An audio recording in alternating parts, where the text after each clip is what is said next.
तो preposition in, on और eight जिसका यूज़ करने में हम सभी को कन्फ्यूज़न होता है, तो अब हम वो कन्फ्यूज़न दूर करने वाले हैं। तो प्रीपोजिशन किसे कहते हैं? तो प्रीपोजिशन हमें नाउन या प्रोनाउन की लोकेशन, टाइम और डायरेक्शन के बारे में बताते हैं। प्रीपोजिशन इन, ऑन और एट ये तीनों ही प्रीपोजिशन ऑफ प्लेस भी है और प्रीपोजिशन ऑफ टाइम भी है। तो हम देखते हैं कि इन का यूज़ हम प्रीपोजिशन ऑफ प्लेस में कैसे करते हैं।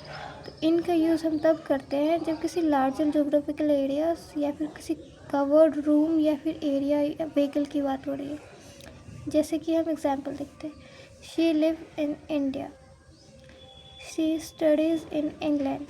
तो ये सब लार्जर जोग्राफिकल एरियाज़ के एग्जाम्पल होते हैं जो बहुत ही बड़ी एरियाज़ होती है।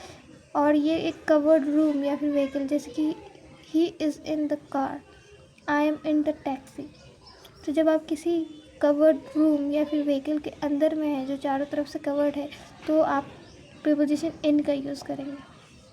ऑन, तो जब नाउन सरफेस जिस पे वो रखा हुआ है उस सरफेस को अगर वो टच कर रहा है तब हम ऑन का यूज़ करेंगे। For example, the book is on the table, the cat is on the sofa, my phone is on the book.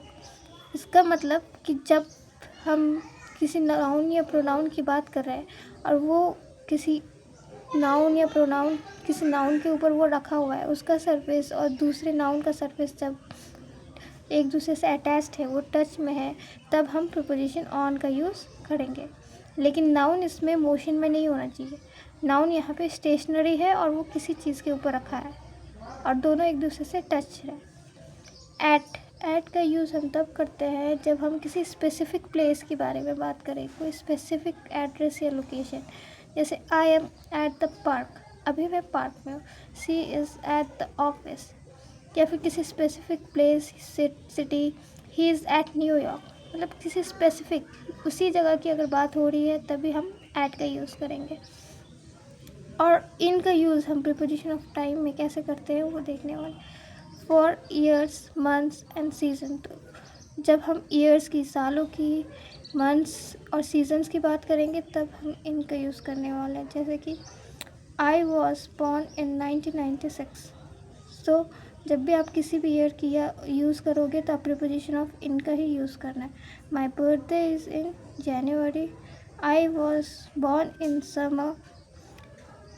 और पार्ट ऑफ द डेज का एग्जाम्पल, जैसे कि पार्ट ऑफ द डेज में evening, morning, so he goes for a walk in the evening. अब on का use हम preposition of time में कैसे करते हैं वो देखते हैं। फॉर स्पेसिफिक डेट्स, जब किसी कोई भी स्पेसिफिक डेट्स की बात हो रही है तब हम ऑन का यूज़ करेंगे, या फिर डेज़ की। For example, India got its independence on 15th अगस्त। तो जब भी आप किसी डेट, स्पेसिफिक डेट या फिर बर्थडे की बात करेंगे तो आप ऑन ही यूज़ करेंगे। He was born on 2nd February, and for days, she will be back on Monday, they will leave on Tuesday. तो ऑन का यूज़ हम डेज़ के लिए और स्पेसिफिक डेट्स के लिए करते हैं। नाउ एट को हम प्रीपोजिशन ऑफ टाइम में कैसे यूज़ करते हैं? तो एट हम हमेशा स्पेसिफिक प्लेस या फिर स्पेसिफिक टाइम के लिए, स्पेसिफिक पॉइंट ऑफ टाइम के लिए ही हम यूज़ करने वाले हैं एट को।